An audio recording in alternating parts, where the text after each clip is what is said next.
أنا أعرف واحد كان بيمر بفترة اكتئاب. لما قعدنا كده مع بعض حاولنا نطلع الأفكار اللي هو بيفكر فيها ونناقشها ونشوف كده علاقاته بالناس اللي حواليه.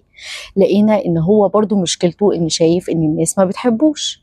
بس مع التفكير والتدوير أكتر لقينا إن الموضوع بدأ بإن الناس الأول كانت بتحاول إن هي تساعده.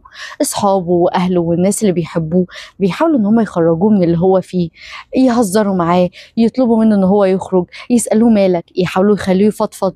بس هو كان رافض كل ده، مش لأن هو سخيف بس لأن هو فعلا كان متضايق وزعلان ومكتئب وما عندوش طاقة إن هو يتكلم. فالناس بعدت عنه علشان يسيبوه براحته، عشان شايفين إن هو اللي رافضهم، مش علشان هم اللي ما بيحبوهوش. تعرف إن أنت كمان حياتك كده، الناس اللي بعيدة عنك دور هتلاقي إن أنت بسبب اكتئابك أنت بعدتهم عنك. وانا مش بلومك في ده، ده شيء طبيعي وعادي جدا انه كان يحصل. بس مش عايزاك تقلب الفكرة انك تشوف ان انت مش محبوب وملكش لازمة والناس مش مقدراك والناس مش فاهماك.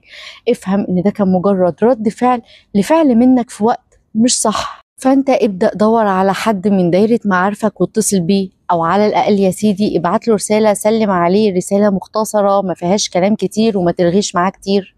او فكر مرة تخرج من اوضتك تقعد مع اهلك وهم قاعدين مع بعض بيتكلموا، حتى لو ما شاركتهمش الكلام بس اقعد معاهم وحاول تتحمس شوية للي هم بيقولوه. اثبت لاكتئابك انك مش لوحدك، اثبت لاكتئابك ان هو ما خلاكش تنعزل وان هو سيطر عليك. واحدة واحدة مع الوقت جسمك وعقلك هيثقوا ان يوم ما تحب ترجع لحياتك الطبيعية انت هتعرف، وان انت اللي مسيطر على حياتك، مش مشاعرك ولا اكتئابك هي اللي مسيطرة عليك.